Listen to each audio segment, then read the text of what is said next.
आजादी का सुवर्ण महोत्सव, आजादी का अमृत महोत्सव व स्वामी विवेकानंद जयंती सप्ताह निमित्त आयोजित कार्यक्रमात उपस्थितांचं मनपूर्वक स्वागत। मित्रो, चंद्र हा रात्रीचा दीपक असतो, चंद्र हा रात्रीचा दीपक असतो, सूर्य हा दिवसाचा दीपक असतो, तसा LVS महाविद्यालयातील प्रत्येक कार्यक्रम तेजस्वी असतो। अशा तेजस्वी कार्यक्रमाचा आरंभ संस्थेच्या प्रार्थनेने होत आहे। संस्थेची प्रार्थना। सुरेश सर। ओके।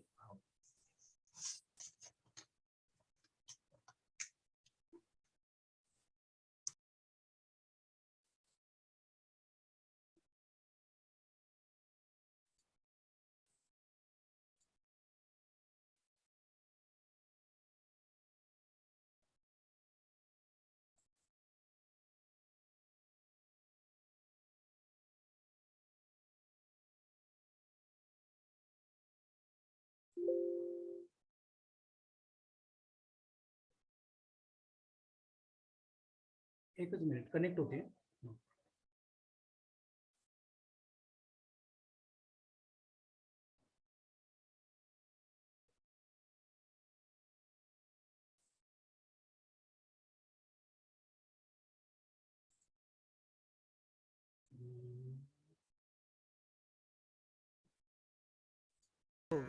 हरे राम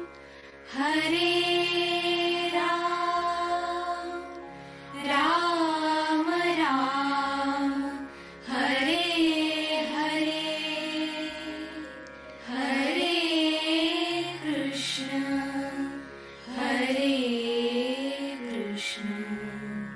कृष्ण कृष्ण हरे हरे।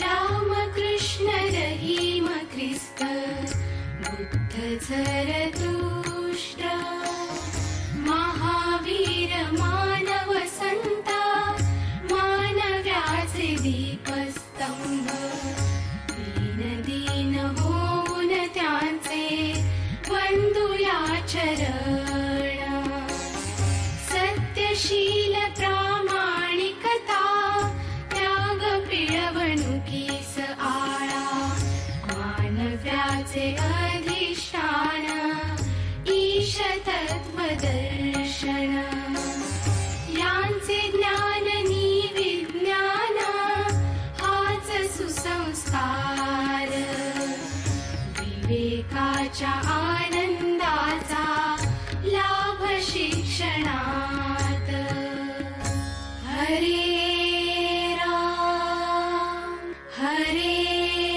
राम राम राम हरे हरे, हरे कृष्ण कृष्ण कृष्ण हरे हरे। अग्नेनय सुपथाराये अस्मान् विश्वानि देव वयुनानि विद्वान् युयोध्यस्मच्चुपुराणमेनो भूयिष्ठान् ते नमः उक्तिं विधेम। ॐ शान्ति शान्ति शान्तिः। धन्यवाद सर। शिक्षण वर्षी बापूजी साळुंखे लिखित मानवतेची गीत गाणारी ही प्रार्थना। नवे विचार, नव्या कल्पना, नवनवीन कौशल्य विद्यार्थ्यांच्यात रुजवणारे यशवंतराव चव्हाण महाराष्ट्र मुक्त विद्यापीठाच्या अभ्यास केंद्राचे केंद्र संयोजक डॉक्टर अशोक तवर सर यांनी प्रास्ताविक आणि उपस्थितांचं स्वागत करावे अशी मी त्यांना विनंती करतो। तवर सर। ओके, धन्यवाद। आवाज येतो? हो, येतो।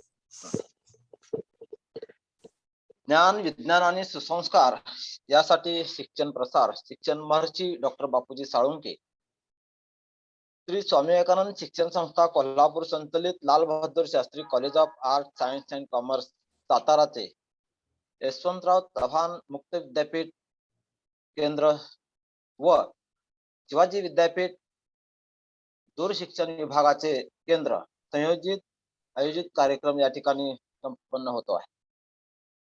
ज्ञानाची ज्ञानगंगा साता समुद्रा ज्ञानाची ज्ञानगंगा रानामाळातून डोंगर दऱ्यातून झाडाझुडपातून गोरगरिबांच्या झोपडीपर्यंत नेऊन पोहोचवणारे आपल्या संस्थेचे संस्थापक आराध्य दैवत शिक्षण महर्षी डॉक्टर बापूजी साळुंखे, भारतीय मानवतेची पताका साता समुद्रापलीकडे नेऊन फडकविणारे मानवतावादाचे प्रवर्तक श्री स्वामी विवेकानंद, ज्यांनी आपल्या त्यागाचं समर्पण या संस्थेच्या उभारणीसाठी दिलं, त्या संस्था माता सुशीला देवी, ज्या महामानवाचं नाव या महाविद्यालयाला दिलं ते देशाचे माजी पंतप्रधान लाल बहादूर शास्त्री आणि महाराष्ट्राचे आधुनिक शिल्पकार, महाराष्ट्राचे पहिले मुख्यमंत्री माननीय यशवंतरावजी चव्हाण यांच्या पवित्र स्मृतीस मी प्रथम विनम्र अभिवादन करतो. 12 जानेवारी ते 19 जानेवारी या दरम्यान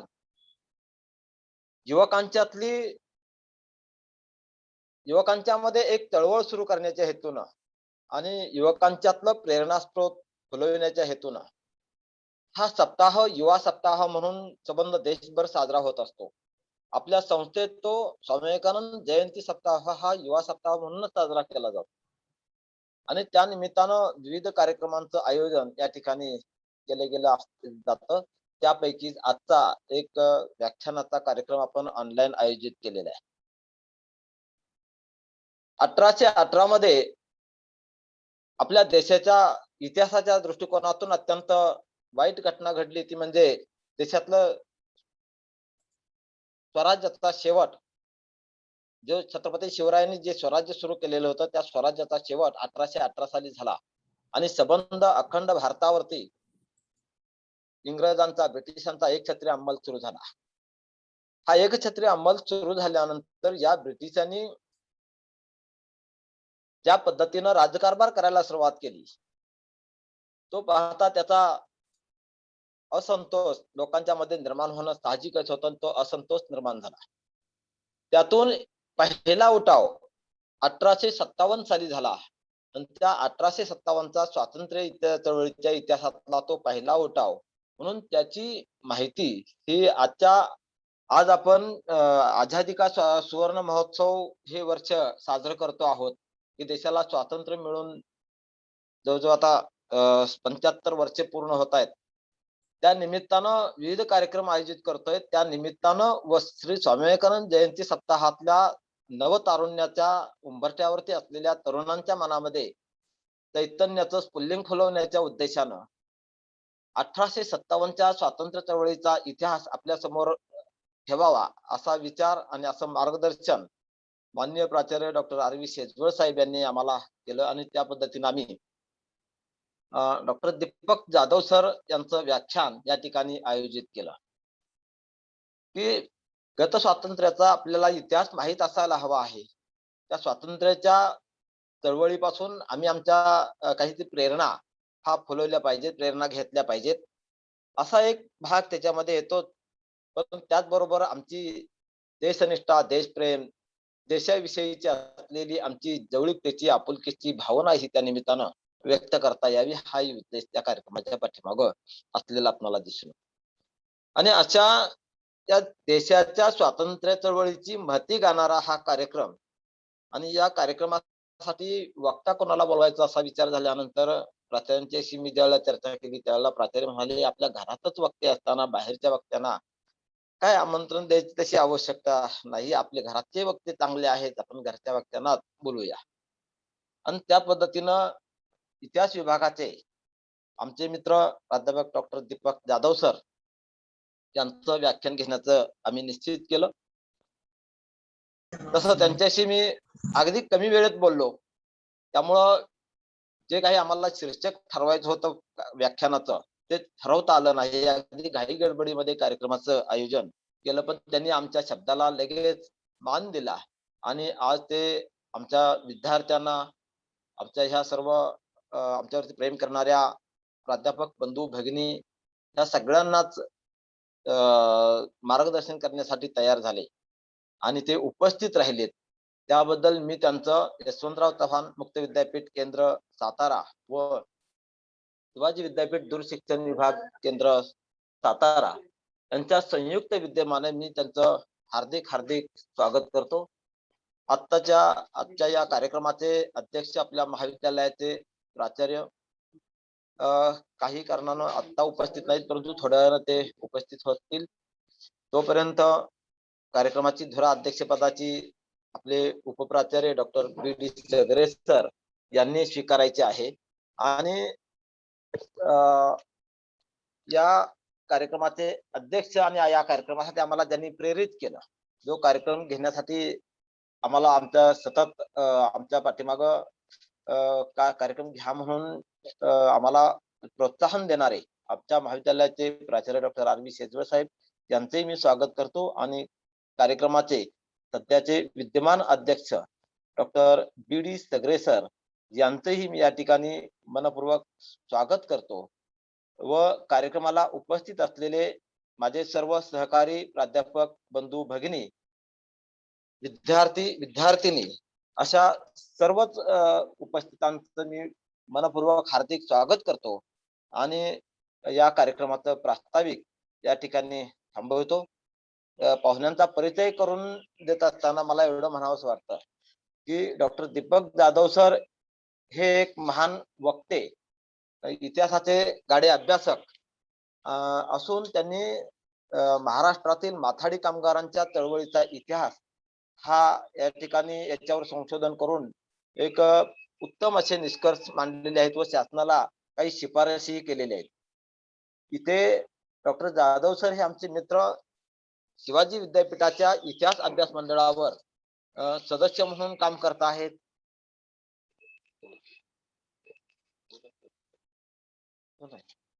तर इतिहास मंडळाचे सदस्य म्हणून काम करतायत इतिहास अभ्यास मंडळाचे. आता नुकतीच त्यांची महाराष्ट्राच्या इतिहास संशोधन समितीवर, महाराष्ट्र शासनाच्या इतिहास संशोधन समितीवर निवड झालेली आहे आणि अजून एका समितीवर त्यांची निवड होण्याची शक्यता भविष्य काळामध्ये आहे. ती निवड त्यांची हो अशा सदिच्छा या ठिकाणी मी व्यक्त करतो. अनेक ठिकाणी त्यांनी आपली व्याख्यानं देऊन श्रोत्यांना मंत्रमुग्ध करून सोडलेलं आहे. त्याचबरोबर अनेक रिसर्च पेपर त्यांचे UGC जर्नलिस्ट मध्ये प्रसिद्ध झालेले आहेत.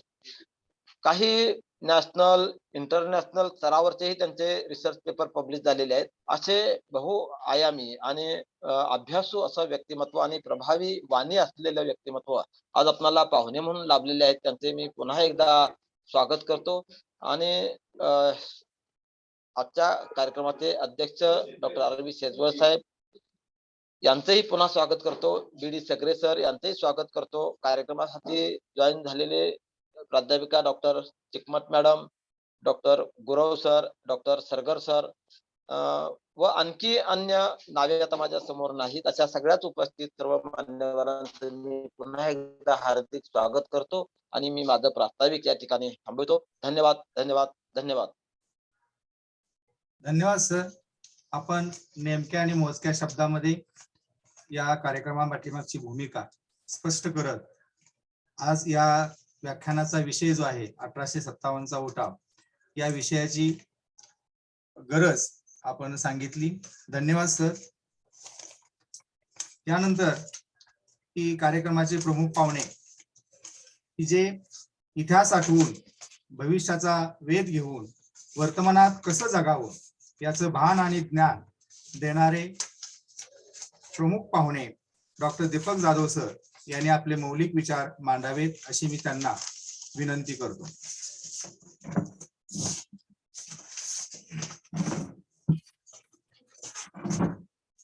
धन्यवाद सर.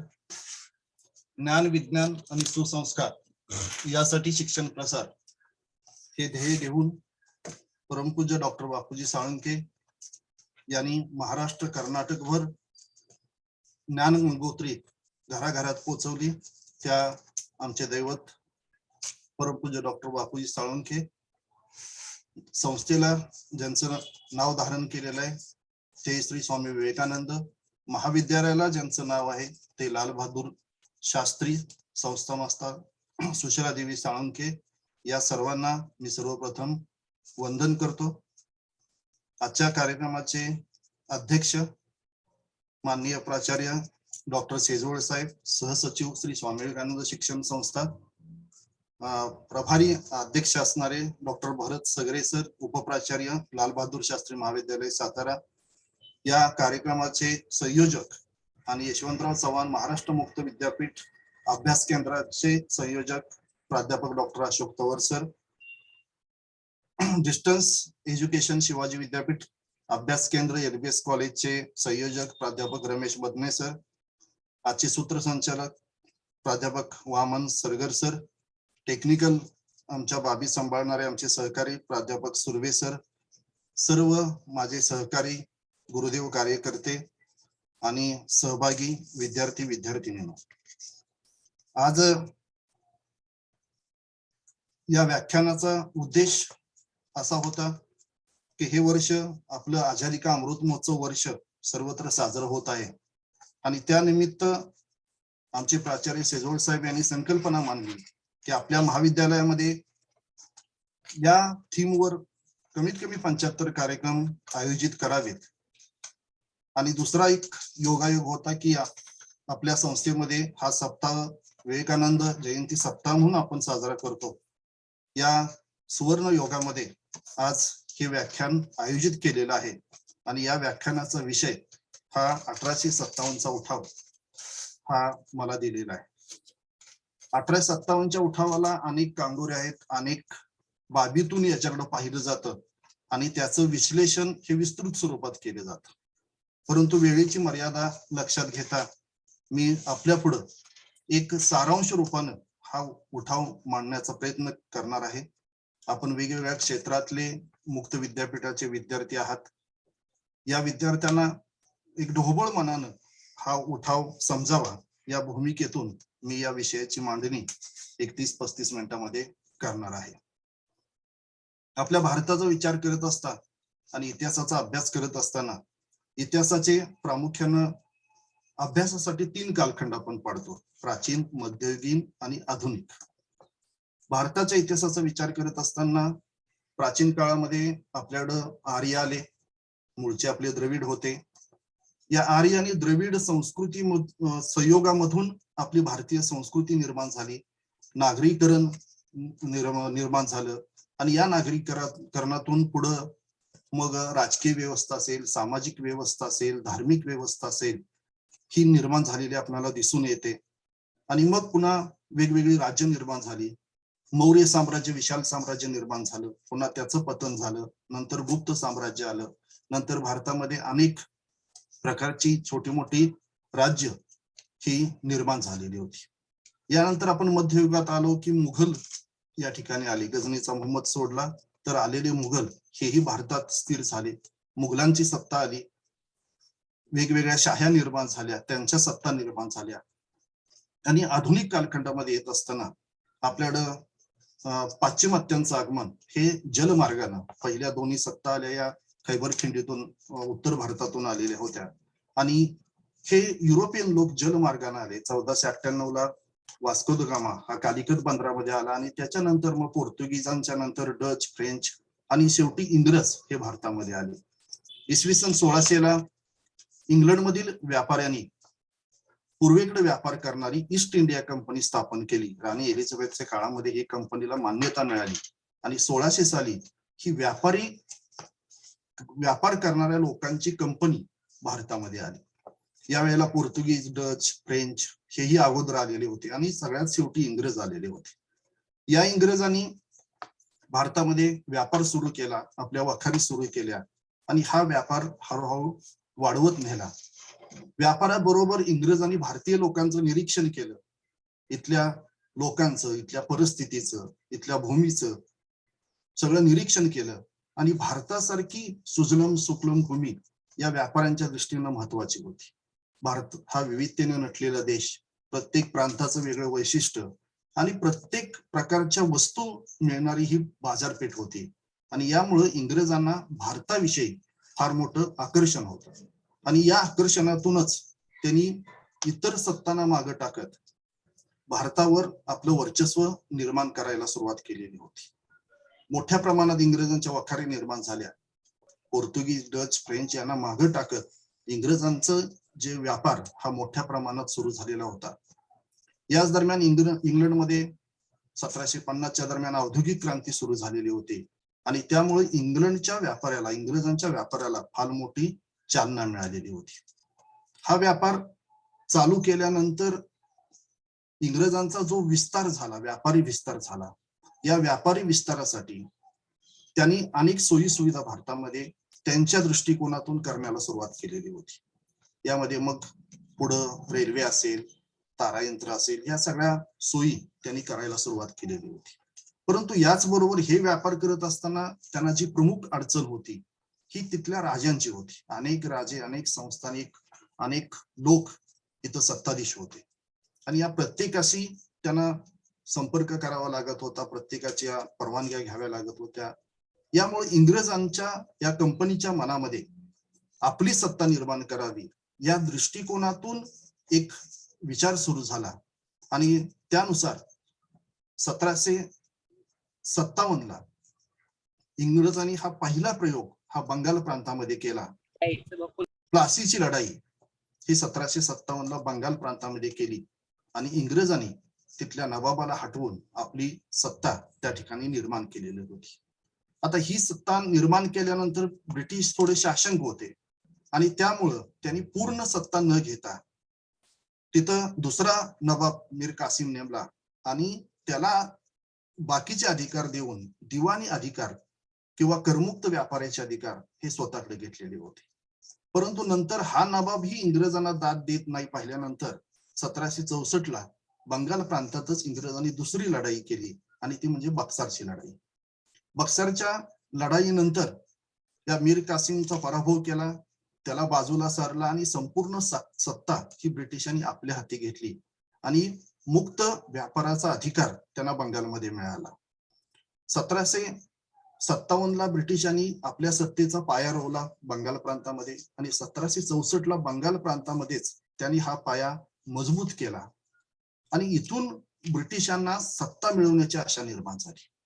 व्यापार करत असतानाच आपल्याकडेच जर सत्ता असेल तर आपल्याला कोणतीही अडचण येणार नाही या भूमिकेतून ब्रिटिशांनी मग नंतर एक एक प्रांत असेल, दिल्ली, पंजाब, सगळे प्रांत, अवध असेल इत्यादी प्रांत घ्यायला सुरुवात केली. आणि सगळ्यात शेवटी 1818ला जसं तवर सरांनी सांगितलं तसं आपल्या छत्रपती शिवाजीराजांनी निर्माण केलेल्या मराठी सत्तेचा अस्त हा 1818ला घडून आला आणि जवळजवळ भारतातील सर्व प्रदेश अपवाद वगळता हा ब्रिटिशांच्या ताब्यात आलेला आपल्याला दिसून येतो. आता हा प्रदेश ताब्यात आल्यानंतर ब्रिटिशांचा एकछत्री अंमल सुरू झाला, विरोध करणारं कोणी नाही. आणि मगाशी मी 2 सत्तांचा उल्लेख केला की आर्य भारतात आले, त्याच्यानंतर मुघल भारतात आले. या दोन्ही परकीय लोकांनी भारतामध्येच वास्तव्य केलं. आर्य द्रविड यांच्यातून आपली संस्कृती निर्माण झाली, आर्य परत गेले नाहीत. मुघल आले, गझनीचा मोहम्मद वगळता नंतरचे बाबरापासून आलेले मुघल इथं स्थिर झाले, हीच भूमी आपली मानली.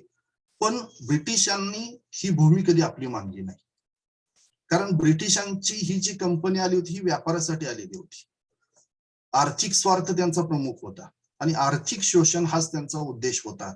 आणि यामुळं ही सत्ता भारतातली त्यांच्या ताब्यात आल्यानंतर त्यांनी भारतामध्ये अनियंत्रितपणे, अमानुषपणे आपला कारभार सुरू केलेला आपल्याला दिसून येतो. आणि या कारभाराला मोठा हादरा देण्याचं काम जे केलेलं होतं ते 1857च्या उठावाने केलेलं होतं. 1857चा उठाव हा भारतीय स्वातंत्र्य चळवळीचा प्रारंभ मानला जातो आणि त्याच्यानंतर साधारण 90 वर्षांनी 1947ला आपल्याला स्वातंत्र्य मिळालेलं होतं. आता 1857च्या उठावाविषयी वेगवेगळे मतप्रवाह आहेत. कुणी त्याला 1857चा उठाव म्हणतं, कुणी त्याला 1857चं बंड म्हणतं. अगदी विदा सावरकरांनी त्याला स्वधर्म रक्षणार्थ राजकीय स्वातंत्र्यासाठी केलेले हे स्वातंत्र्य युद्ध म्हटलेलं आहे. संतोष कुमार रे यांनी या उठावासाठी जे मत व्यक्त केलेलं आहे त्यामध्ये त्याने असं म्हटलेलं आहे की हा उठाव म्हणजे लष्करी अथवा सरंजामी उद्देश अथवा धार्मिक उद्रेकातून झालेला नसून हा स्वातंत्र्यासाठी झालेला उद्रेक आहे. अशी वेगवेगळी मतं आपल्याला मांडलेली दिसतात. अगदी नर फाटकांनी याला शिपाईची भाऊगर्दी म्हटलेली आहे. उठाव, बंड, स्वातंत्र्य युद्ध, स्वातंत्र्य समर अशा वेगवेगळ्या नावांनी या उठावाचा उल्लेख केला जातो. परंतु याचा आपण सर्वांगांना अभ्यास केला तर 1857चा उठाव हे स्वातंत्र्य चळवळीचं उगमस्थान होतं असं आपल्याला म्हणावं लागेल. आता या 1857च्या उठावाच्या अगोदर जरी आपण पाहिलं, या उठावाची थोडक्यात पार्श्वभूमी पाहिली तर 1757ला प्लासीच्या लढाईपासून ब्रिटिशांनी सुरुवात केली ते 1856 पर्यंत हा इंग्रजी सत्तेचा विस्ताराचा काळ होता. या काळात त्यांनी मोठ्या प्रमाणात विस्तार केलेला होता. 1856 पर्यंत जवळजवळ संपूर्ण भारत त्यांनी ताब्यात घेतलेला होता. ब्रिटिशांची नीती व साम्राज्यवादी पिळवणूक या विरुद्ध भारतामध्ये इंग्रजी सत्ता स्थापन झाल्यानंतर अनेक ठिकाणी उठाव झालेले होते. जवळजवळ 100हून अधिक उठाव या काळामध्ये झालेले आपल्याला दिसून येतात. वेगवेगळ्या ठिकाणी हे उठाव झालेले आपल्याला दिसून येतात आणि या उठावाचा परिपाक म्हणजे 1857चा उठाव आहे.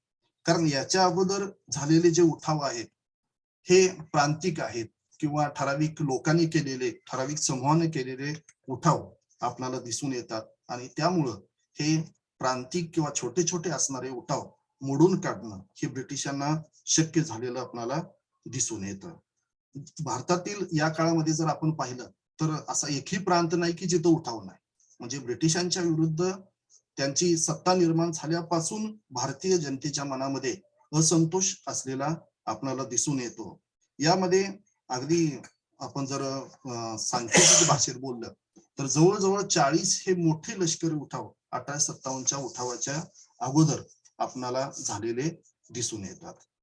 पूर्व हिंदुस्थान असेल, उत्तर हिंदुस्थान असेल, या भागामध्ये खासी टेकड्यामध्ये आदिवासी समाजाने केलेले उठाव आपल्याला दिसून येतात. साधारण 1829च्या दरम्यान झालेले हे उठाव आहेत. यानंतर नागा कुफी बंडखोर चळवळ आपल्याला दिसून येते. ओडिसामध्ये खोंडा आदिवासी लोकांनी केलेलं जे बंड आहे, उठाव आहे, हाही महत्वपूर्ण आपल्याला यामध्ये दिसून येतो. खानदेशामध्ये आदिवासी लोकांनी केलेले उठाव आपल्याला दिसून येतात. याचबरोबर महाराष्ट्राचा आपण विचार केला तर सर्वात मोठं जे उठाव केला तो रामोशी समाजाचा. उमाजी नाईक यांनी सासवड परिसरामध्ये केलेला हा उठाव हा फार मोठ्या प्रमाणातला सशस्त्र उठाव होता आणि या उठावामध्ये उमाजी नाईकांना फंद फितुरीनं पकडण्यात आलेलं होतं. ठाणे जिल्ह्यामध्ये कोळी आदिवासी लोकांनी केलेला उठाव हाही तितकाच महत्वाचा आपल्याला दिसतो. 1840 मध्ये सातारच्या आपल्या छत्रपती प्रतापसिंह महाराज यांनी केलेला उठाव, याचबरोबर 1841 ला कोल्हापूर मधल्या गडकऱ्यांनी केलेला उठाव हाही 1857च्या उठावापूर्वीच्या जे महत्वपूर्ण उठाव आहे याच्यामध्ये आपल्याला हे उठाव दिसून येतात. या उठावांना फारसं यश मिळालं नाही. हे छोटे मोठे उठाव होते, परंतु या उठावातूनच पुन्हा या 1857च्या उठावाला प्रारंभ झालेला किंवा एक पार्श्वभूमी जी आपण म्हणतो, ही पार्श्वभूमी या छोट्या मोठ्या उठावांनी निर्माण केलेली आपल्याला दिसून येते. इसवी सन 1600 मध्ये जी ईस्ट इंडिया कंपनी स्थापन झाली, या कंपनीचा हेतू प्रामुख्यानं व्यापार हा होता. भारताच्या जी अस्थिर राजकीय परिस्थिती आहे, वेगवेगळे राजे आहेत, वेगवेगळे संस्थानिक आहेत, त्यांच्यामध्ये असणारा संघर्ष आहे, त्यांच्यामध्ये असणारी कुरबुर आहे, या कुरबुरीचा फायदा हा इंग्रजांनी घेतलेला होता आणि फोडा आणि झोडा या नीतीचा वापर करत त्यांनी आपलं साम्राज्य उभं केलेलं दिसून येतं. कंपनीचे गव्हर्नर असणारे Lord Wellesley, Lord Hastings, Lord Dalhousie, governor general जे हे होते, यांनी प्रचंड साम्राज्य विस्तार हा कंपनीला करून दिलेला आपल्याला दिसून येतो. आणि या कंपनीच्या राजकीय हस्तक्षेपामुळं अनेक संस्थानिकांची संस्थानं ही नष्ट झालेली आपल्याला दिसून येतात. या पार्श्वभूमीवर हा 1857चा उठाव निर्माण झालेला आपल्याला दिसून येतो. याचं विश्लेषण करत असताना किंवा या 1857च्या उठावाची आपण कारणे पाहत असताना जे आपल्याला राजकीय कारणामध्ये पहिलं कारण दिसून येतं ते म्हणजे लॉर्ड वेलेस्लीनं स्थापन केलेली तैनाती फौज. इसवी सन 1798 हा लॉर्ड वेलेस्ली भारतात आला. गव्हर्नर म्हणून त्यानं सूत्र हाती घेतली आणि त्यानं तैनाती फौजेचा एक नवीन पद्धत तैनाती फौज अवलंबलेली आपल्याला दिसून येते आणि तैनाती फौज पद्धतीचा अवलंब करून त्यानं साम्राज्य विस्तार केलेला आपल्याला दिसून येतं. आता तैनाती फौज म्हणजे काय तर ब्रिटिशांचं खडं सैन्य, बंदूकधारी असणारं, ड्रेसमध्ये असणारं, हे ब्रिटिशांचं जे शिस्तबद्ध आपण म्हणतो अशा पद्धतीचं ब्रिटिशांनी निर्माण केलेलं हे सैन्य होतं आणि याचा उपयोग त्याने साम्राज्य विस्तारासाठी केला.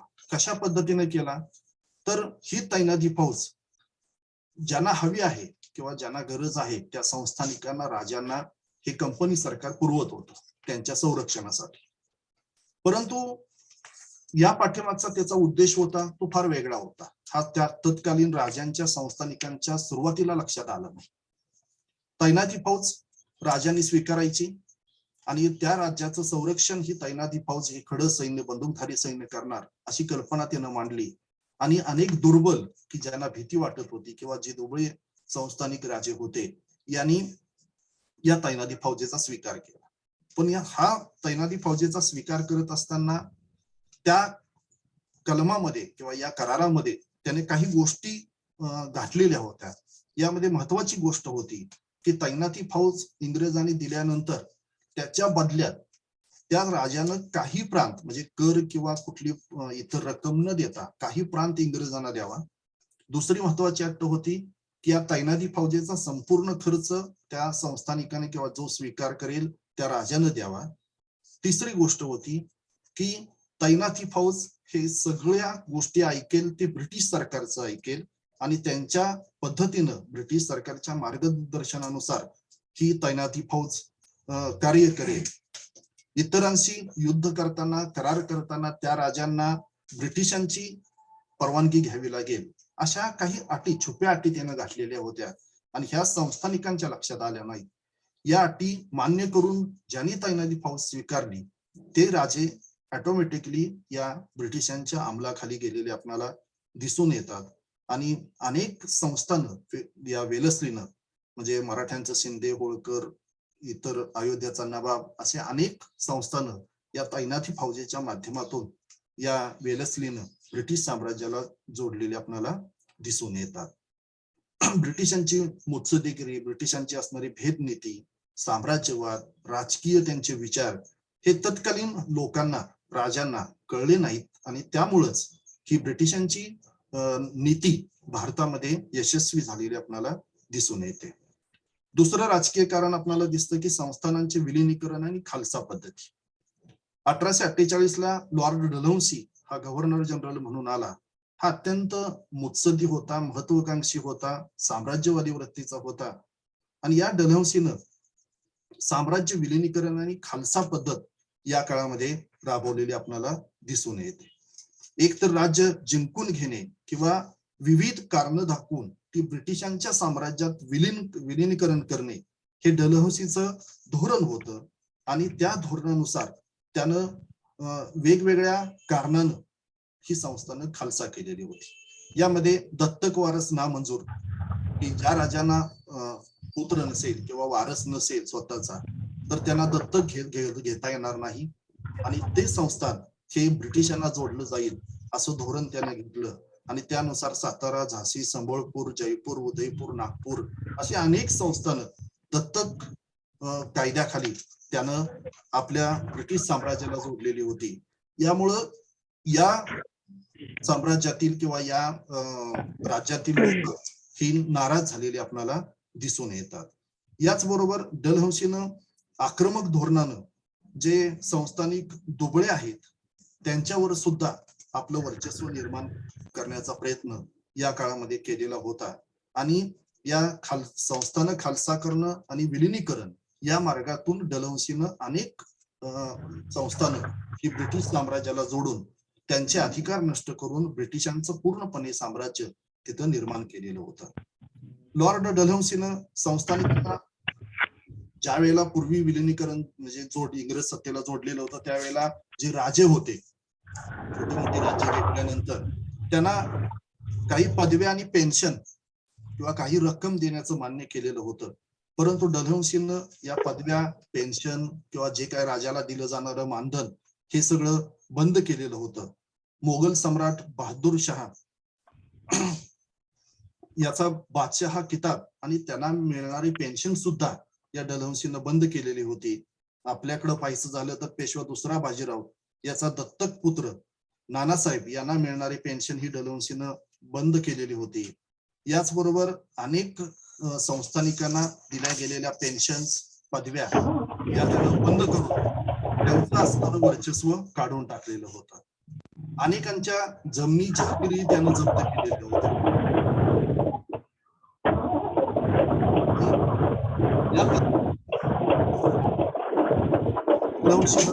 ही संस्था केलेली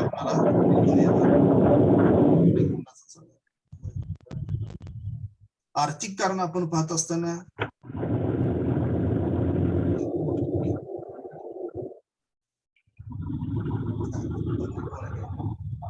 मधने सर माईक बंद करा आपला.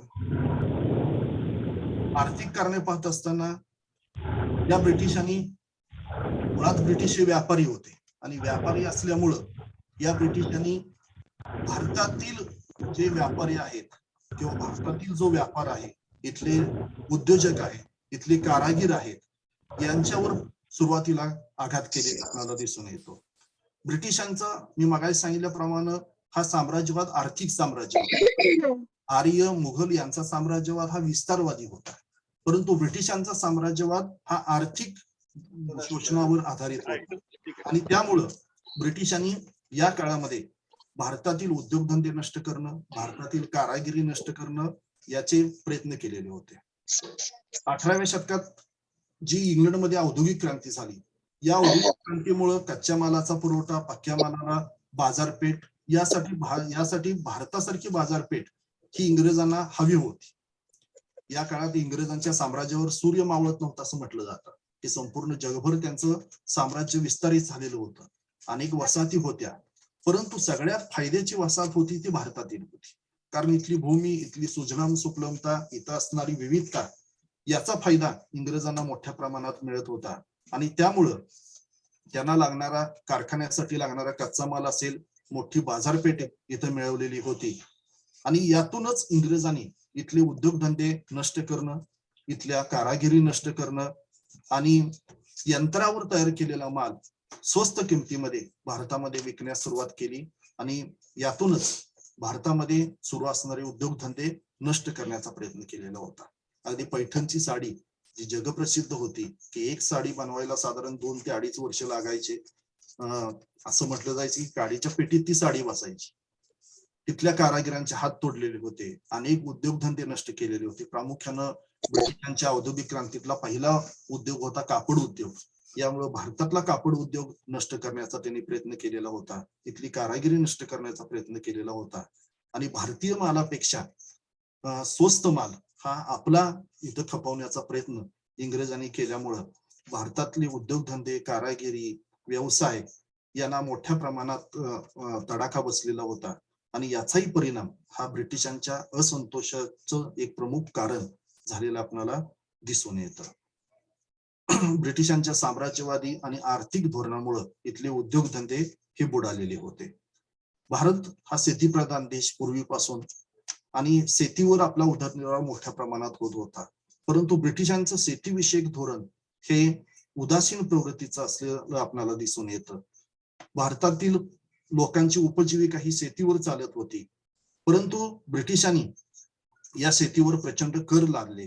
जवळजवळ 2/3 कर या काळामध्ये होते. म्हणजे उत्पन्नाचे 3 भाग केले तर 2 भाग हे ब्रिटिशांना द्यावे लागत होते आणि केवळ एका भागामध्ये आपली उपजीविका या लोकांना भागवावी लागत होती. दुष्काळाच्या परिस्थितीमध्येही शेतसाऱ्यामध्ये कुठल्याही प्रकारची सूट ब्रिटिशांनी दिलेली नव्हती. उलट एखाद्या शेतकऱ्यानं वेळेवर शेतसारा भरला नाही तर त्याच्या जमिनीचा लिलाव करणं, जमिनी जप्त करणं, अशा प्रकारचे उद्योग त्यांनी सुरू केलेले होते. यामुळे शेतकऱ्यांचं प्रचंड नुकसान होऊ लागलं, आर्थिक शोषण होऊ लागलं आणि शेतकरी वर्ग सुद्धा हवालदिल झालेला आपल्याला दिसून येतो. ब्रिटिशांचं जी शेतसारा पद्धत होती ही सर्व प्रांतामध्ये सारखी नव्हती. वेगवेगळ्या ठिकाणी त्यांनी वेगवेगळ्या पद्धतीची शेतसारा पद्धती अवलंबलेल्या आपल्याला दिसून येते. यामध्ये पंजाब प्रांतामध्ये आपण पाहिलं तर कायमधारा पद्धत होती, नंतर रयतवारी पद्धत असेल, अशा वेगवेगळ्या पद्धतीचा अवलंब करून जास्तीत जास्त शेतकऱ्यांचं शोषण करण्याचा प्रयत्न त्यांनी केलेला आपल्याला दिसून येतो. ब्रिटिशांनी शेती सुधारण्यापेक्षा कर वसुलीकडे जास्त लक्ष दिलेलं होतं आणि कराच्या ओझ्याखाली दबला गेलेला हा शेतकरी शेवटी ब्रिटिशांच्या विरोधी असंतोष व्यक्त करू लागलेला होता. परंतु हा असंतोष व्यक्त करण्याचा त्याला कुठलाही मार्ग दिसत नव्हता. तो या बंडातून झालेला आपल्याला दिसून येतो. ज्या इनामी जमिनी आहेत या सुद्धा ब्रिटिशांनी जप्त केलेल्या आपल्याला दिसून येतात. त्याचबरोबर ब्रिटिशांनी शेतीचं व्यापारीकरण केलेलं होतं.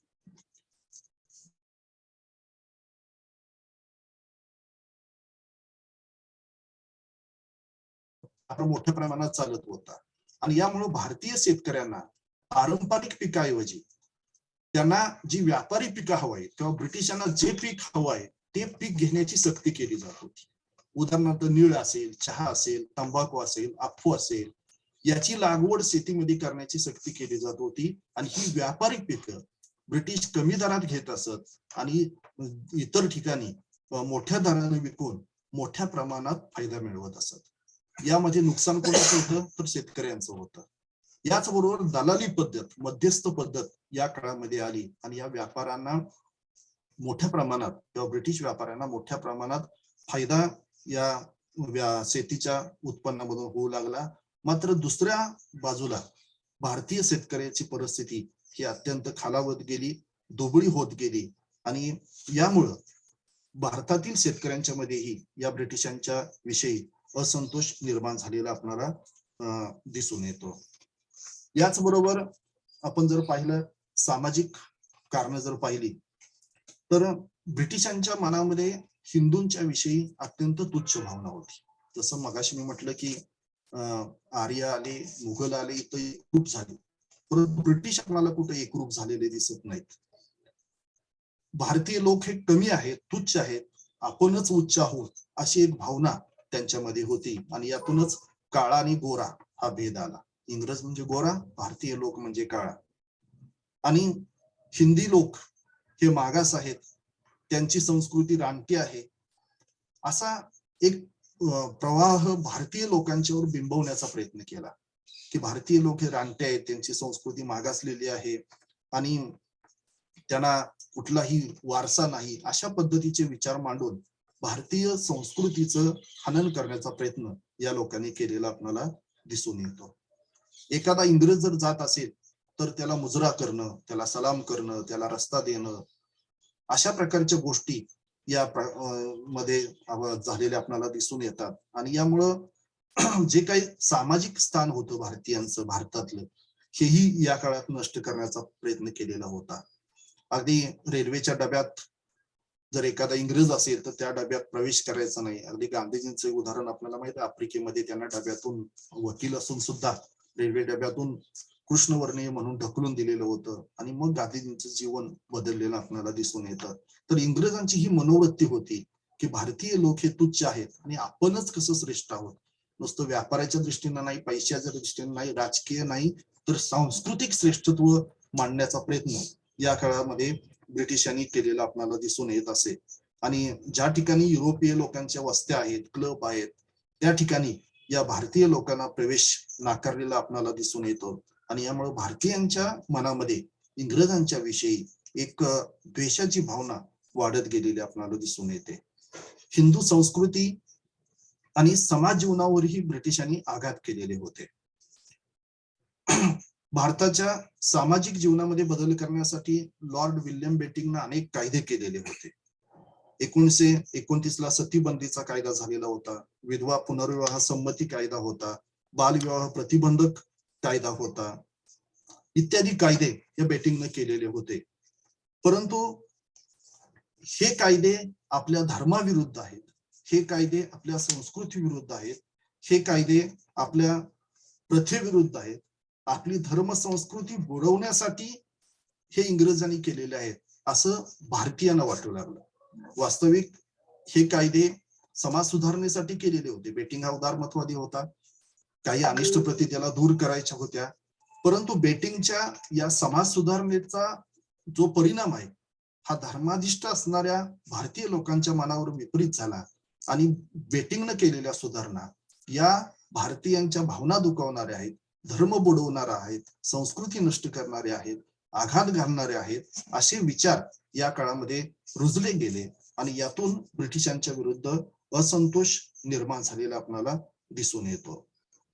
याचबरोबर धर्मांतर पद्धत या काळामध्ये मोठी सुरू झालेली होती. जे लोक धर्मांतर करतील त्यांना अनेक प्रकारचे फायदे दिले जात होते आणि यामुळेही ब्रिटिश हे धर्म बुडवणार आहेत, ब्रिटिश हे धर्म नष्ट करणार आहेत अशी भावना सामान्य लोकांच्या मनामध्ये निर्माण झालेली दिसते. धार्मिक कारण पाहत असताना आपल्याला असं दिसून येतं की ब्रिटिशांनी साम्राज्यवादाबरोबरच आर्थिक साम्राज्यवादाबरोबर धार्मिक साम्राज्यवादाचा पुरस्कार केलेला दिसून येतो. अनेक धर्मप्रसारक ख्रिश्चन मिशनऱ्या या भारतामध्ये येऊ लागल्या आणि ईस्ट इंडिया कंपनी ही त्यांना मदत करू लागली आणि या माध्यमातून हे ख्रिश्चन धर्मप्रसारक मिशनरी लोक प्रामुख्यानं भारतामध्ये धर्मप्रसाराचं कार्य करू लागले. जे गोरगरीब आहेत, दुबळे आहेत, यांना धर्मांतराचं आमिष दाखवायचं, सोयी सुविधाचं आमिष दाखवायचं आणि त्यांना धर्मांतरित करून घ्यायचं.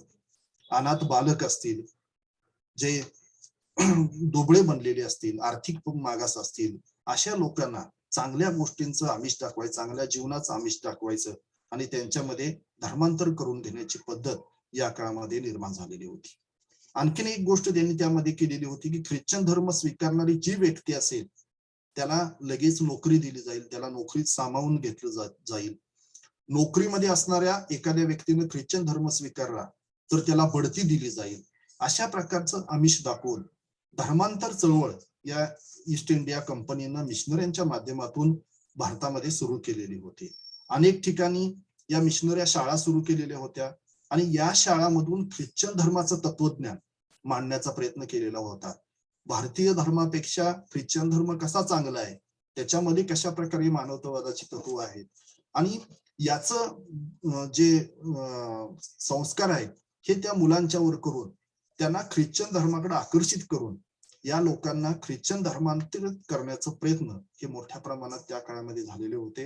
आणि अशा प्रकारच्या मिशनरी शाळा, धर्मप्रसारक यांनी भारतीय धर्माला आघात करून आपला धर्म वाढवण्याचा प्रयत्न केलेला आपल्याला दिसून येतं. अगदी तुरुंगात असणारी एखादी व्यक्ती असेल आणि त्याने ख्रिश्चन धर्म स्वीकारला तर त्याला तुरुंगातून मुक्त केलं जात होतं. असे एक विरोधाभास असणारे कायदे किंवा वेगळे कायदे या काळात केले आणि त्यामुळं इंग्रजांनी आपला धर्म बुडवला, इंग्रज आपला धर्म बुडवणार अशी भावना भारतीयांच्या मनामध्ये निर्माण झालेली आपल्याला दिसून येते आणि यातून या ब्रिटिशांच्या विरुद्ध असंतोष माजलेला होता. कंपनी सरकारनं जी पूर्वीपासून अनेक देवस्थान असतील, मंदिर असतील, मस्जिदी असतील, यांना जी काही वतनं होती किंवा जे काही त्यांना रक्कम दिली जात होती ही वतनं जप्त केलेली होती. मंदिर, मस्जिदी, देवस्थान यांचंच वतनं जप्त केली. यामुळं धर्मगुरू असतील किंवा मौलवी असतील यांची अपप्रतिष्ठा झाली आणि यामुळेही धार्मिक बाबीतून भारतामध्ये असंतोष वाढीला सुरुवात झालेली होती. याच बरोबर आणखीन एक महत्वाचं जे कारण होतं की ज्याच्यातून या उठावाला प्रेरणा मिळाली ते म्हणजे लष्करी कारण. राजकीय आपण कारणे पाहिली, आर्थिक, सामाजिक, धार्मिक या विविध कारणातून जनतेमध्ये असंतोष निर्माण झालेलाच होता. तसाच असंतोष लष्करामध्ये निर्माण झालेला होता. आता ब्रिटिश लष्कर आपण म्हटलं तर या लष्करामध्ये एक बाब समजावून घ्यावी लागते की ब्रिटिशांचं जे लष्कर होतं हे पूर्णपणे इंग्लंड मधून आलेलं नव्हतं. तर ब्रिटिश लष्करामध्ये लढणारं सैन्य हे सगळं भारतीयच होतं. फक्त त्याच्यावरचा अधिकारी असेल हा ब्रिटिश असायचा. आणि त्याची ऑर्डर ही सगळ्यांना पाळावी लागत असे. आणि त्यानुसार या ब्रिटिश सैन्यामध्ये जे लोक भरती झालेले होते यांच्यावर सुद्धा अनेक प्रकारचे अन्याय जुलूम या काळात झालेले आपल्याला दिसून येतात. तत्कालीन हिंदू धर्मामध्ये किंवा भारतीय लोकांच्या मध्ये एक संकल्पना होती की समुद्र पर्यटन करायचं नाही, समुद्र ओलांडून बाहेर जायचं नाही, ते धर्माच्या दृष्टीनं पाप मानलं जात होतं. ब्रिटिशांनी समुद्र ओलांडून या लोकांना जायला लावलं. भारतीय लोकांना गंध लावण्याची प्रथा होती. या ब्रिटिश सैन्यामध्ये गंध लावण्याची पद्धत बंद करण्यात आली. याचबरोबर भारतीय सैनिकांच्याकडे पात्रता असताना सुद्धा त्यांना पदोन्नती न देता ब्रिटिश सैन्याला किंवा जे धर्मांतरित लोक आहेत त्यांनाच पदोन्नती दिली जात होती. इतर लोकांना पात्रता असून सुद्धा पदोन्नती दिली जात नव्हती. भारतीय सैनिक आणि इंग्रज सैनिक यांच्या पगारामध्येही तफावत होती. इंग्रज सैनिकांना मोठ्या प्रमाणात पगार भत्ते दिले जात होते, वेतन दिलं जात होतं. त्या मानानं त्याच पदावर एकाच पदावर काम करणाऱ्या दोन व्यक्ती असतील तर हिंदी लोकांना, भारतीय लोकांना हा कमी पगार होता. त्या मानानं इंग्रज किंवा धर्मांतरित व्यक्ती असेल तर त्याला मोठ्या प्रमाणात वेतन भत्ते दिले जात असे. ज्या वेळेला परेड असेल, कवायत असेल, यावेळेला हिंदी शिपायांना हिंदी लोक जे सैन्यामध्ये भरती झालेले होते या शिपायांना अत्यंत अपमानास्पद वागणूक या ब्रिटिशांच्याकडून दिली जात होती. धक्काबुक्की करणं किंवा त्यांना अनेक प्रकारच्या शिक्षा देणं अशा प्रकारचे प्रकार या काळामध्ये आपल्याला झालेले दिसून येतात. यामुळे ब्रिटिश सैन्यामध्येही या ब्रिटिशांच्या विरुद्ध एक प्रकारचा असंतोष होता. म्हणजे आतापर्यंत आपण सामाजिक कारणं पाहिली, राजकीय कारणं पाहिली, धार्मिक कारणं पाहिली, आर्थिक कारणं पाहिली आणि हे शेवटचं आपण जे पाहतो हे शिपायामध्ये झालेला असंतोष. आता हा समाजामध्ये सगळ्या स्तरावर असंतोष आहे. व्यापारी असतील, कारागीर असेल, शेतकरी असेल, संस्थानिक असतील, जमीनदार असतील, धर्म प्रसारक असतील, आपले धार्मिक गुरु असतील, या सगळ्यांच्या मध्ये असंतोष आहे. परंतु त्याला दिशा नव्हती आणि ही दिशा देण्याचं काम या 1857च्या उठावाने केलेलं होतं. याचबरोबर अनेक अगोदरचे उठाव आपण पाहिलेले आहेत, परंतु हे प्रांतिक होते किंवा ठराविक समूहाचे होते. संघटित उठाव, मोठ्या प्रमाणात उठाव, सशस्त्र उठाव हा आतापर्यंत झालेला नव्हता. आणि तो पहिला उठाव हा 1857चा उठाव की जो मोठ्या प्रमाणात, सशस्त्र प्रमाणात आणि भारतातील बऱ्याचशा प्रदेशामध्ये पसरलेला आपल्याला दिसून येतो. आता या उठावाचं तत्कालीन कारण कुठलं होतं तर या काळामध्ये ब्रिटिशांनी इनफिल्ड बंदुका आणि त्याची चरबीयुक्त काडतुस आणलेली होती. या काडतूस प्रकरणामुळे या बंडाचा उद्रेक झाला. काडतूस प्रकरणामुळे 1857चं बंड हे निर्माण झालेलं आपल्याला दिसून येतं. इंग्रजांनी आणलेल्या या नवीन बंदुकांना, इनफिल्ड जी बंदूक आणलेली होती त्याला ही काडतूस वापरली जात होती. आणि या काडतुसांना गायी आणि डुकरांची चरबी लावली जात असे असा एक त्या काळामध्ये समज होता. किंवा ती काडतुस सहजपणे आत जावी यासाठी ही चरबी लावली जात होती असं मानलं जातं. ज्यावेळी हे काडतूस वापरायचं आहे, बंदुकीमध्ये घालायचं आहे, त्यावेळेला त्याचं असणारं सील किंवा हे चरबीयुक्त असणारं सील हे दातांनी फोडावं लागायचं. आणि आपणाला माहितीच आहे की आपला हिंदू धर्मामध्ये गाय ही पवित्र आहे, तर मुस्लिम धर्मामध्ये डुक्कर हे निषिद्ध मानलं जातं. आणि या दोन्ही प्राण्यांची चरबी असल्यामुळे हिंदू मुस्लिम लोकांच्या धार्मिक भावना या दुखावल्या गेलेल्या होत्या. या काडतुसांना गायी आणि डुकरांची चरबी आहे ही बातमी या सैनिकांच्या मध्ये वाऱ्यासारखी पसरली आणि त्यांनी काडतूस वापरण्यासाठी नकार दिलेला होता, हिंदू आणि मुस्लिम सैनिकांनी.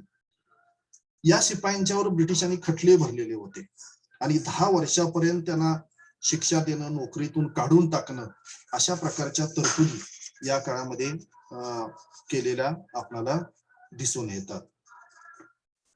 प्रामुख्यानं या उठावाची जी सुरुवात झाली ती बराकपूर छावणीमध्ये झाली.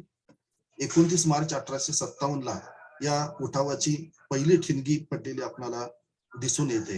या बराकपूर छावणीमध्ये तेथील सैनिकांनी ही काडतूस किंवा इनफिल्ड बंदुकीसाठी आणलेली चरबीयुक्त काडतूस वापरण्यास नकार दिला आणि या सैनिकांचं नेतृत्व मंगल पांडे यांनी केलेलं होतं. परंतु या ब्रिटिशांनी त्यांच्यावर खटले भरले, त्यांना शिक्षा ठोठावण्यात आली आणि ही शिक्षा ठोठावण्यात आल्यानंतर या बराकपूर छावणीतील या सैनिकांनी ही शिक्षा माफ व्हावी अशी विनंती केलेली होती. परंतु तिथला जो हडसन नावाचा कमांडर होता हा काही एक करून ऐकायला तयार नव्हता. यांना मोठ्या प्रमाणात शिक्षा दिलेली होती आणि ही शिक्षा ठोठावल्यानंतर या मंगल पांडे आणि त्यांच्या असणाऱ्या बरोबरच्या लोकांनी या इंग्रज अधिकाऱ्यावरच गोळ्या झाडलेल्या होत्या आणि या इंग्रज अधिकाऱ्याला ठार केलेलं होतं आणि त्याला ठार केल्यानंतर मंगल पांडेला पकडण्यात आलेलं होतं आणि त्यांना फासावर चढवण्यात आलेलं होतं. हा पहिला हुतात्मा आपल्या 1857च्या बंडातला होता. आणि ही बातमी पसरल्यानंतर सर्वत्र या सैनिकांनी उठाव सुरू केला बराकपूरच्या छावणीमधल्या आणि तिथल्या इंग्रजांच्यावर गोळीबार करून त्यांना ठार मारून त्यांची कत्तल करून बराकपूरची छावणी ही इंग्रजांनी ताब्यात घेतलेली होती. बराकपूरची छावणी ताब्यात घेतल्यानंतर सैनिक पेटून उठले आणि त्यांनी या 1857च्या उठावाची ही पहिली ठिणगी हळूहळू वाढत गेली आणि सर्व भारतभर याचा हळूहळू प्रसार होत गेलेला आपल्याला दिसून येतो. इंग्रज लोकांच्याकडून प्रत्येक घटक दुखावलेला होता, प्रत्येक घटक त्यांच्याकडून शोषित झालेला होता. यामुळे इंग्रजांच्या विषयी प्रत्येकाच्या मनामध्ये असंतोष होता. इंग्रज हा सर्वांचा सामुदायिक शत्रू झालेला होता आणि या शत्रू विरुद्ध सुरू झालेल्या या बंडाला हा पाठिंबा मिळत गेला आणि हे बंड हळूहळू पसरत गेलेलं आपल्याला दिसून येतं. 10 मे 1857 बराकपूरच्या छावणीमध्ये ही उठावाची ठिणगी पडली आणि ही ठिणगी वाढत गेली. बराकपूरचं यश आल्यानंतर या ब्रिटिशांनी ची कत्तल झाली. मोठ्या प्रमाणात ब्रिटिशांचं विध्वंस करून बराकपूर छावणी ताब्यात आली. यानंतर हळूहळू हा उठाव वाढत गेला. दिल्ली पासून 40 किलोमीटर अंतरावर असणारी ही छावणी होती. याच्यानंतर मग दिल्ली या उठावकर्त्यांनी ताब्यात घेतलेली होती. दिल्लीमध्ये वर्चस्व निर्माण केलेलं होतं आणि दिल्लीनंतर कानपूर या ठिकाणी उठाव झालेला होता. मिरज दिल्ली उठाव यशस्वी झाल्यानंतर 5 जून 1857 या कानपूरच्या दिशेनं उठाव सुरू झालेला होता. इंग्रजांनी प्रचंड प्रतिकार केलेला होता, परंतु कानपूर सुद्धा या उठावकर्त्यांनी ताब्यात घेतलेलं होतं.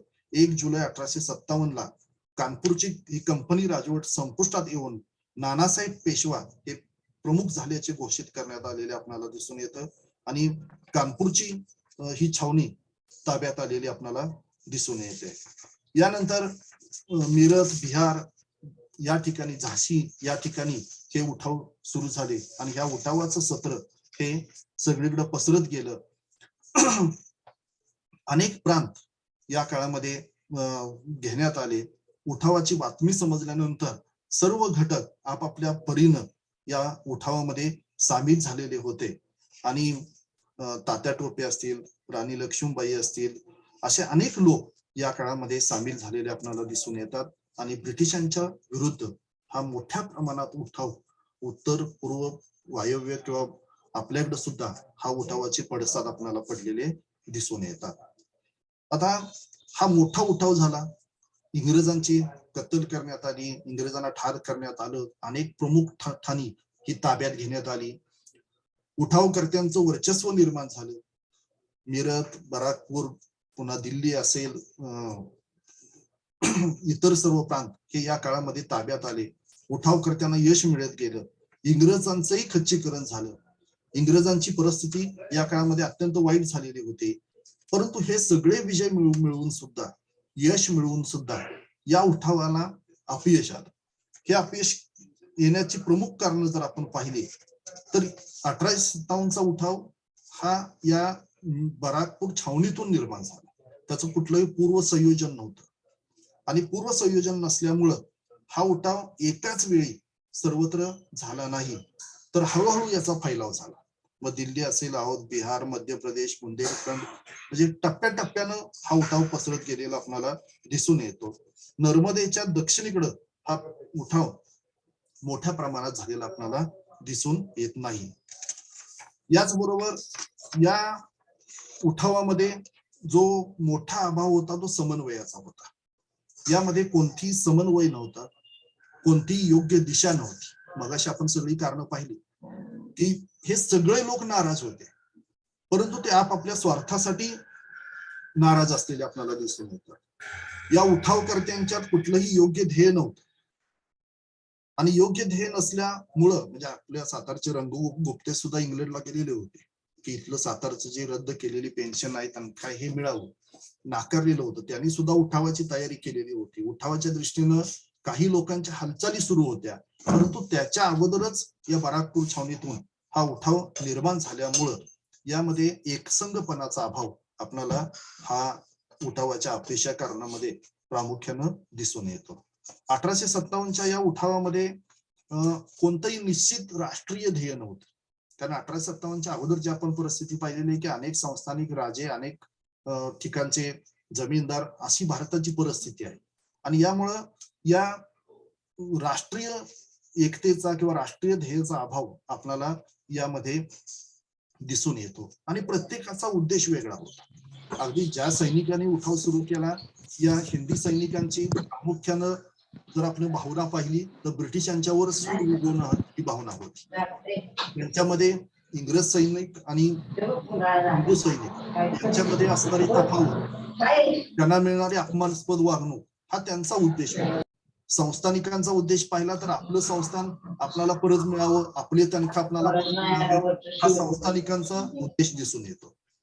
अगदी झाशीच्या राणीचा घेतलं, झाशीच्या राणीचं जे पहिलं आपण जे गाजलेलं वाक्य आहे की मेरी झाशी नाही दूंगी, या ठिकाणी या वाक्यावरून आपल्याला असा अनुमान काढता येते की झाशीच्या राणीचा उद्देश सुद्धा हा झाशी पुरता मर्यादित दिसतो. मेरा भारत नाही दूंगी, मेरा हिंदुस्तान नाही दूंगी असं वाक्य या राणींच्या तोंडी आपल्याला दिसत नाही. यावरून प्रत्येकाचा जो काही या उठावातला सहभाग होता हा स्वतःच्या स्वार्थासाठी किंवा स्वतःच्या सीमित आपल्या मर्यादा अस्तित्वासाठी असलेला आपल्याला दिसून येतो. यामुळं एक वाक्यता, एक संगता, एक ध्येय आपल्याला दिसून येत नाही. दुसरी गोष्ट होती की नियोजनाचा अभाव होता. प्रदेश जिंकले, पण त्या प्रदेशाची व्यवस्था कशी लावायची, तिथला राज्यकारभार कसा करायचा, तिथली व्यवस्था कशी लावायची, कोणते बदल करायचे, या नियोजनाचा अभाव या उठावामध्ये जे लोक होते, नेते होते, यांच्यामध्ये आपल्याला दिसून येत नाही. पुरेसं नियोजन या लोकांच्याकडे कुठलीही गोष्ट नसल्यामुळं उठावकर्ते प्रदेश जिंकत गेले आणि पाठोपाठ ब्रिटिश राज्यकर्ते किंवा ब्रिटिश कंपनी सरकारचे अधिकारी हे प्रदेश पुन्हा घेत गेले. कारण हा उठाव एकाच वेळी न झाल्यामुळं ब्रिटिशांना एक संधी मिळाली की ज्या ठिकाणी उठाव होईल तिथं ब्रिटिश सैन्य मोठ्या प्रमाणात जायचं आणि मोडून काढायचं. एकाच वेळी उठाव न होणं हे या अपयशाचं एक मोठं कारण होतं. संघटितपणाचा अभाव होता, नियोजनाचा अभाव होता, निश्चित ध्येय नव्हतं. प्रत्येकाचा या उठावामध्ये वेगळा स्वार्थ होता. सामान्य जनतेचा या उठावामध्ये फार अल्पसा प्रतिसाद होता की नंतर स्वातंत्र्य चळवळीमध्ये गांधीजींनी जी घोषणा केली खेड्याकडे चला, आणि सामान्य जनतेला सामावून घेऊन मग गांधीजींनी स्वातंत्र्य मिळवलं. तसं या उठावामध्ये सामान्य जनता ही मोठ्या प्रमाणात सामील झालेली आपल्याला दिसत नाही. याचबरोबर दुसरं अपयशाचं जे महत्वाचं कारण होतं की आपल्यातले स्वार्थी आणि फुटीर लोक, आपल्यातले काही स्वार्थी आणि फुटीर लोक हे इंग्रजांना मिळाले आणि त्यामुळं इंग्रजांना एक संधी मिळाली. जे इंग्रजांचं राजकारणच फोडाझोडाचं होतं, त्यानुसार या फोडाझोडाच्या नीतीनुसार अनेक लोकांना ब्रिटिशांनी आपल्याकडे वळवलेलं होतं, फितूर केलेलं होतं. यामुळेही या उठावाला अपयश आलेलं आपल्याला दिसून येतं. क्रांतिकारकांचे डावपेच आणि ब्रिटिश सैन्याचे असणारे डावपेच यामध्येही मोठी तफावत होती आणि हे डावपेच त्या काळात त्या सैन्याला पूर्णपणे कळले नाहीत आणि त्यामुळं हे अपयश आलेलं होतं. त्याचबरोबर ब्रिटिशांनी आणखीन एक योजना केलेली होती की क्रांतिकारकांच्या गुप्त बातम्या जो पुरवेल त्याला बक्षीस, जहागिरी, इनामे दिली जातील आणि या मोहापायी या क्रांतिकारकांच्या बातम्या या ब्रिटिशांपर्यंत फुटलेल्या आपल्याला दिसून येतात. याचबरोबर अनेक जे लोक आहेत या लोकांनी एकमेकाशी समन्वय न ठेवता आपापल्या पद्धतीनं हे उठाव केल्यामुळं या काळामध्ये ब्रिटिशांच्याकडे असणारी जी शस्त्रास्त्र आहेत आणि भारतीयांच्याकडे उठावकर्त्यांच्याकडे असणारी शस्त्र आहेत याचाही फार मोठा परिणाम या अपयशाच्या बाबतीमध्ये दिसून येतो. दळणवळण साधनातली जी प्रगती होती, जे ब्रिटिशांच्याकडे असणारी दळणवळणाची साधनं, संपर्काची साधनं, त्या मनानं क्रांतिकारकांच्याकडे काहीच नव्हती. कारण ब्रिटिशांच्याकडे रेल्वे, पोस्ट, तारायंत्र असतील किंवा इतर सुविधा कंपनी सरकारनं या काळात निर्माण केलेली होती. यामुळे उठावाची माहिती ही ब्रिटिश सरकारला लगेच मिळत होती. मात्र उठावकर्त्यांच्या मध्ये कुठलीही संपर्काची साधनं या काळामध्ये नव्हती. यामुळे जो तो आपापल्या पद्धतीनं हा उठाव करत होता. हा एक हे अपयशाचं महत्वाचं कारण आपल्याला दिसतं. ब्रिटिशांच्याकडे अनुभवी सेनापती होते, तर या आपल्या उठावकर्त्यांच्याकडे असं कोणतंही एकमुखी नेतृत्व या काळामध्ये आपल्याला दिसून येत नाही. पप्पांना चेहरा दाखवायचा, बोलायचं. ब्रिटिशांना अपयश आलेलं आपल्याला दिसून येतं. सर्वसाधारणपणे या पद्धतीनं या 1857 उठाव घडून आलेला वेळेमध्ये हा उठाव होणं हे शक्य नव्हतं. उठावाचा सारांश सांगण्याचा कुठले प्रश्न त्याला पास करावा. 1857च्या उठावाला वेगवेगळी नावं तुम्ही विचारायचंय, मी असंच बोलतो. भारतामध्ये परीक्षेत पोराला पास करायला काय करायला पाहिजे ते उत्तर सांगा. मग कसा वाटतोय चेहरा त्याला? चिकन आहे पण चेस्ट माहिती कोण राहिले आंघोळीचे? हे बुक करून आलं. शुभम नलावडे माईक बंद करा तुमचा. ओके. एकंदर या 1857चा उठाव हा भारतामध्ये झालेला पहिला सशस्त्र मोठ्या प्रमाणात आणि सर्व घटकातील लोक सामील असणारा हा उठाव होता. त्याला शिपाईची भाऊगर्दी म्हणलं, शिपायांचं बंड म्हणलं, तरी सुद्धा भारतीय स्वातंत्र्य चळवळीच्या दृष्टीनं हा एक टर्निंग पॉइंट होता, मैलाचा दगड होता आणि एक बिगिनिंग पॉइंट होता. यामुळं भारतीय स्वातंत्र्य चळवळीचा अभ्यास करताना 1857चा उठाव हा फार महत्वाचा उठाव होता आणि या उठावानं महत्वाचे बदल घडवायला सुरुवात केली. 1857चा उठाव हा सर्व घटकातील ब्रिटिश सत्तेविरुद्ध असणारा असंतोषाचा उठाव होता. कंपनी सरकार विरुद्ध भारतामध्ये जो असंतोष निर्माण झाला, हा असंतोष ब्रिटिश पार्लमेंट पर्यंत पोहोचला आणि ब्रिटिश पार्लमेंटला भारतासारखी वसाहत हातातून गमावणं हे योग्य वाटत नव्हतं. कारण त्यावेळेला औद्योगिक क्रांती झालेली होती. औद्योगिक क्रांतीनं प्रामुख्यानं इंग्लंडला भारतासारखी वसाहत ताब्यात असणं फार महत्वाचं होतं आणि यामुळं तत्कालीन राणी व्हिक्टोरिया यांनी 1858ला भारतीयांच्यासाठी एक जाहीरनामा काढला.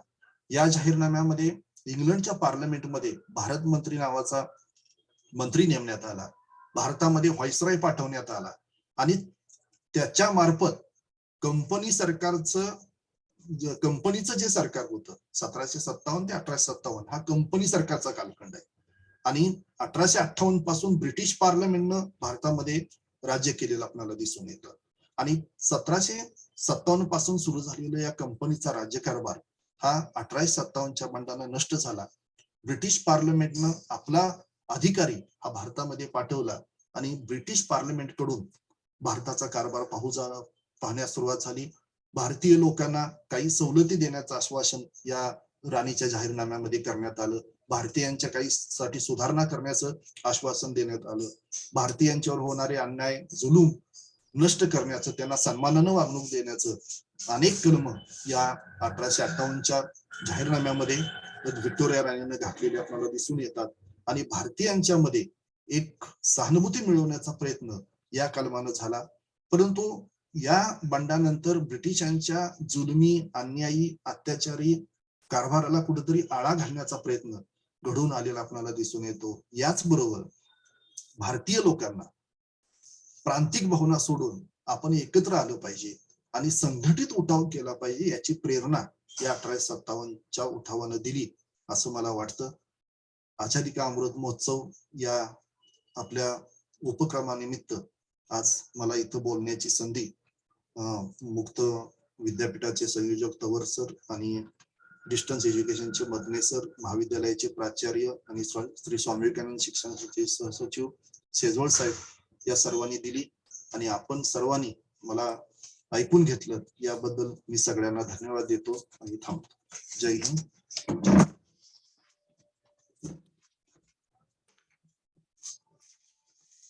धन्यवाद सर. आझादी का अमृत महोत्सव साजरा करताना 1857च्या उठावाच्या गत इतिहासाची सुवर्ण पाने उलगडत आम्हाला आपण ओघवत्या भाषेमध्ये मार्गदर्शन केलं त्याबद्दल पुन्हा एकदा धन्यवाद. चंद्रानं पौर्णिमेला आलिंगन द्यावं आणि त्यात विलीन होऊन जावं, त्याप्रमाणे आपल्या अध्यापनाबरोबर संशोधन कार्यात तद्रूप झालेले किंवा असलेले महाविद्यालयाचे उपप्राचार्य डॉक्टर डी सगरे सर यांनी अध्यक्षीय मनोगत व्यक्त करावे अशी मी त्यांना नम्र विनंती करतो.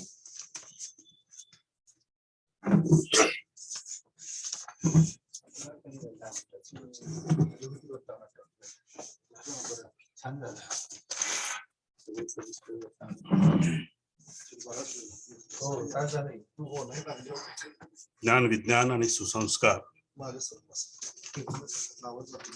यासाठी शिक्षण प्रसार या पवित्र देहाने प्रेरित होऊन महाराष्ट्राच्या खेडोपाडी ज्ञानगंगा पोचवणारे सर्वांचे आराध्य डॉक्टर बापूजी साळुंखे, ज्यांच्या शैक्षणिक कार्यामध्ये संविधा बनून आपल्या जीवनाचे सर्व समर्पित करणारे संस्था माता सुषमादेवी साळुंखे, जगाला मानवतेचा संदेश देणारे, ज्ञान धर्म विज्ञानाचा संदेश देणारे स्वामी विवेकानंद, देशाचे अमृतपुत्र लाल बहादूर शास्त्री व 1857च्या उठावामध्ये शहीद झालेल्या सर्व जवान शहीदांना विनम्र अभिवादन करून अध्यक्ष मनोगत व्यक्त करत आहे. भारतीय स्वातंत्र्याचा लढा याचा अभ्यास करत असताना स्वातंत्र्य याचा अर्थ आपल्या अस्मितेचं रक्षण, अस्तित्वाचं रक्षण, राष्ट्रभक्ती अशा विशिष्ट उद्देशाने जो लढा लढला गेला तो भारतीय स्वातंत्र्याचा लढा आहे. आपल्या संस्थेमध्ये 12 जानेवारी ते 19 जानेवारी या काळामध्ये विविध विवेकानंद सप्ताह साजरा केला जातो. आज आझादी का सुवर्ण महोत्सव 75 वर्ष पूर्ण झाली स्वातंत्र्य मिळवून, आणि या 75 वर्षामध्ये भारताची झालेली प्रगती त्याचा आढावा घेण्यासाठी किंवा आजच्या युवा पिढीला राष्ट्रभक्तीची भावना त्यांच्यात निर्माण करण्यासाठी आपल्या महाविद्यालयामध्ये आझादी का सुवर्ण महोत्सव हा उपक्रम साजरा करत आहे. त्यासाठी विविध व्याख्यानमाला, विविध विषयाचं चिंतनपर व्याख्यान होत आहे. यशवंतराव चव्हाण महाराष्ट्र मुक्त विद्यापीठचे केंद्र सातारा, त्याचे समन्वयक डॉक्टर तवर सर, महाविद्यालयाचे प्राचार्य डॉक्टर आर.व्ही. शेजवळ सर, आझादी का सुवर्ण महोत्सव समितीचे प्रमुख डॉक्टर दीपक जाधव, त्याचबरोबर वैभव सपकाळ आणि माडिक या सूत्रसंचालन करणारे डॉक्टर वामन सरगर सर, या सर्वांना सुरुवातीला मी धन्यवाद देतो. आजचा विषय हा 1857चा उठाव या संदर्भातला आहे. आजच्या प्रमुख वक्ते दीपक जाधव यांनी 1857च्या उठावाचा व्यापक आढावा आपल्या समोर मांडलेला आहे. एक विस्तृत आढावा घेत असतानाच त्यांनी या विषयावर आपलं अभ्यास आणि आपलं चिंतन आपल्या पुढे प्रस्तुत केलेलं आहे. खरं तर विद्यार्थी मित्रांनो, 1857चा उठावाचा अभ्यास आपण करत असताना, इतिहासाचा अभ्यास करत असताना, ऐतिहासिक घटनांचा आढावा घेत असताना आजच्या स्थितीमध्ये त्यावर चिंतन करणं एक आवश्यकता आहे. आपला भारत देश आणि त्यातल्या भारतीय लोकांनी आपली अस्मिता सुरक्षित करण्यासाठी इंग्रजी सत्तेशी दिलेला लढा, इंग्रजांशी लढा दिला, पोर्तुगीजांशी दिला, डच दिला, हा इतिहास जर आपण पाहिला तर एक विश्व जगाच्या इतिहासामध्ये भारतीय लोकांनी आपल्या देशाच्या आपल्या सत्तेसाठी मातीच्या रक्षणासाठी दिलेला एक लढा आहे.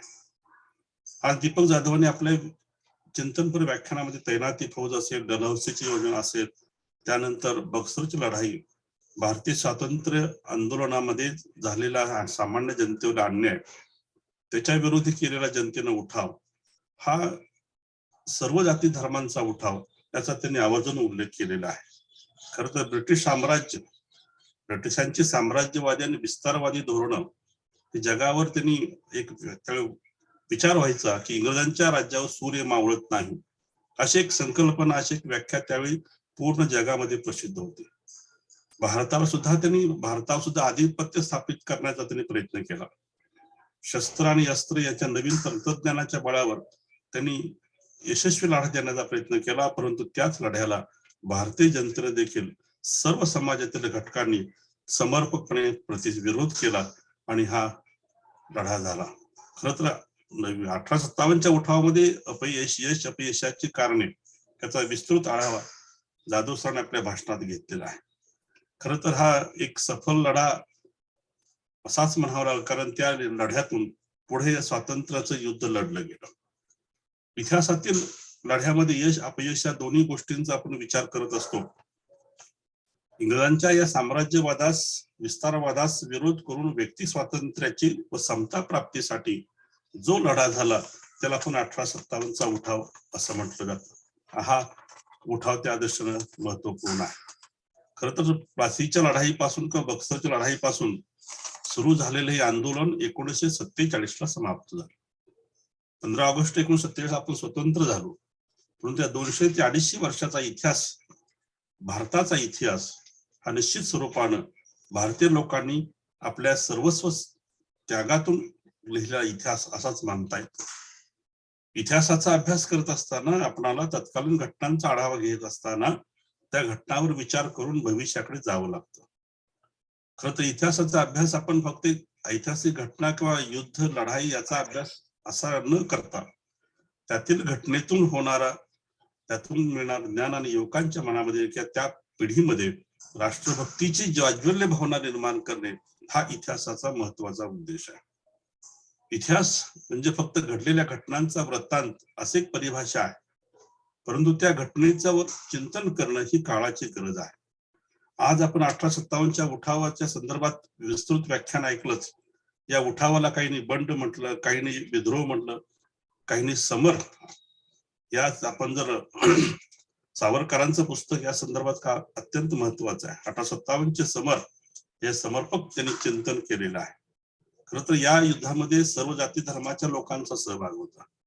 सरांनी आपल्या भाषणामध्ये झाशीची राणी असेल, तात्या टोपे असेल, राजेमुल्ला खां असेल, बिरसा मुंडा असेल, तंट्या भिल्ल असेल, नानासाहेब पेशवे असतील, या सर्वांनी त्यासाठी आहुती दिली आहे. एक गोष्ट म्हणजे एक भिल्ल समाज, आपण ज्याला आजही आपण म्हणतो एक उपेक्षित असा विद्रोही समाज, परंतु त्या भिल्ल लोकांनी सुद्धा आपल्या अस्तित्वासाठी, आपल्या जंगल, जमीन आणि पाणी यासाठी अस्तित्वास आणि यासाठी युद्ध केलं.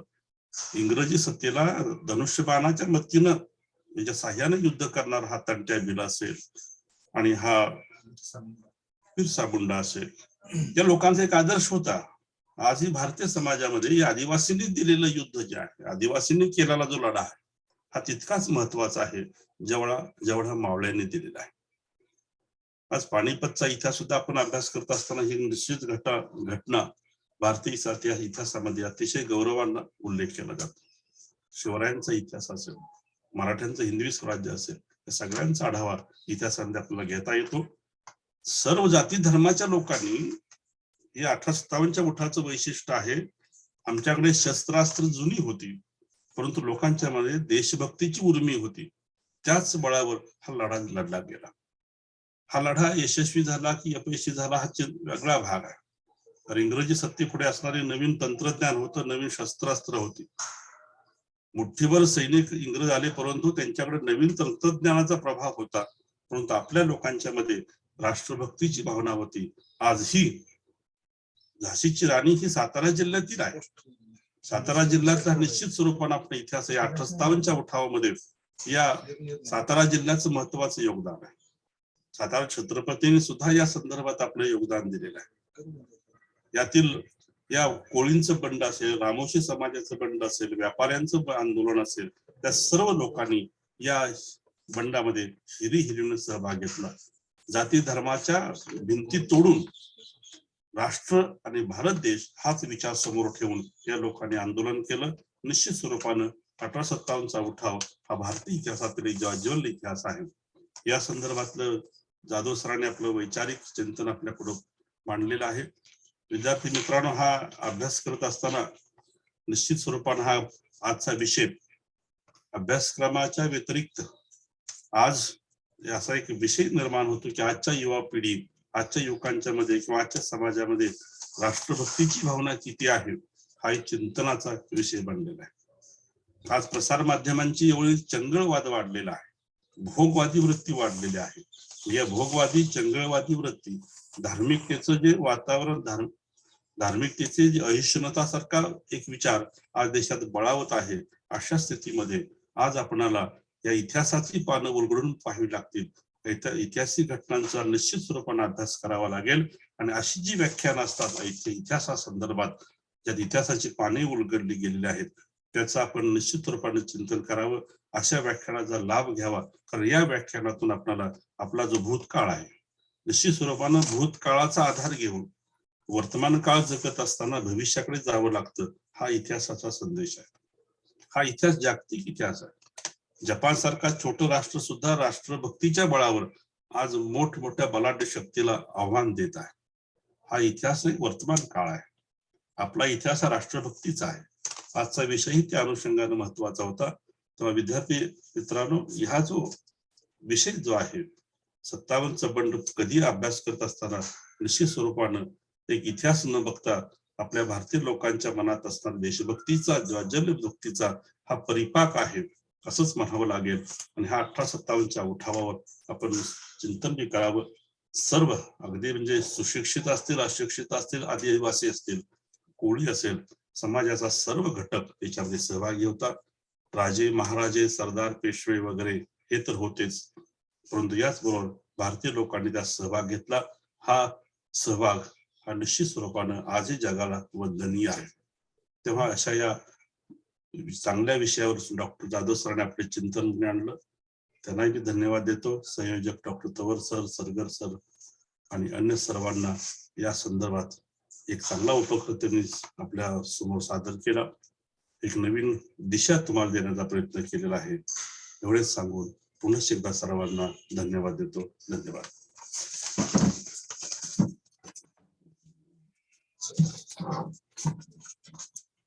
धन्यवाद सर.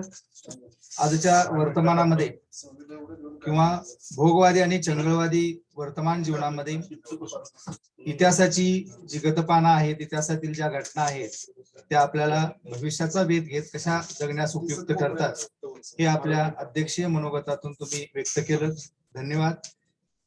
यानंतर दूरशिक्षण विभागाचे केंद्र संयोजक प्राध्यापक रमेश मदने सर यांनी आभार व्यक्त करावेत अशी मी त्यांना विनंती करतो. मदने सर. ज्या महामानवाने ज्ञानाचा दिवा घरोघरी लावा हा संदेश देऊन बहुजनांच्या दारापर्यंत ज्ञानाचा दिवा प्रज्वलित केला व त्याचा प्रकाश होऊन आम्हा बहुजनांच्या मुलांना काजवा करून प्रकाश निर्माण करण्यासाठी गुरुदेव कार्यकर्त्यांच्या रूपाने आपल्या समोर उभे राहण्याची संधी देणारे ऋषितुल्य बापूजी व बापूजींच्या ज्ञानदिव्याची वात होऊन आपले संपूर्ण आयुष्य समर्पित करणाऱ्या संस्था माता सुशीला देवी व सर्व धर्म समभावाची शिकवण देणारे युगपुरुष विवेकानंद यांच्या पवित्र स्मृतीस अभिवादन करतो.